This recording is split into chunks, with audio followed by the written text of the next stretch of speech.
C'est un débat lancé par le ministre de la Justice, Éric Dupond-Moretti. Faut-il filmer tous les procès et les diffuser à la télévision? Il estime que c'est une garantie démocratique. Pour l'heure, seuls les procès historiques, comme celui des attentats de janvier 2015 qui a lieu en ce moment, font l'objet d'une captation. Faut-il filmer tous les procès? Camille Gutin et Pascal Caron.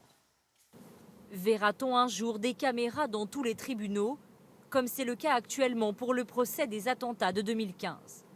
Le garde des Sceaux l'envisage, l'idée est lancée ici, sur les réseaux sociaux.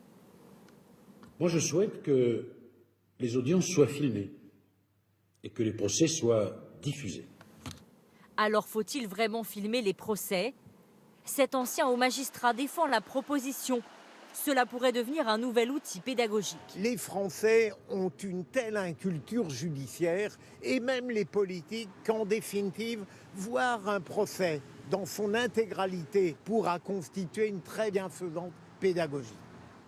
Quel que soit le moment où le procès serait diffusé, l'image de la personne jugée sera forcément atteinte, selon ce syndicat de magistrats. Il y avait une difficulté pour la présomption d'innocence à partir du moment où une personne peut tout à fait être déclarée non coupable à la fin de son procès. Néanmoins, s'il y a des images du procès qui restent avec cette personne face à un juge, en termes de respect de la présomption d'innocence, c'est quand même très moyen. Aujourd'hui en France, seule une dizaine de procès a été filmés pour l'histoire, comme les audiences de Klaus Barbie ou Paul Touvier. Loin du modèle américain, où toutes les audiences peuvent être diffusées. Depuis 30 ans, une chaîne n'est même dédiée au procès.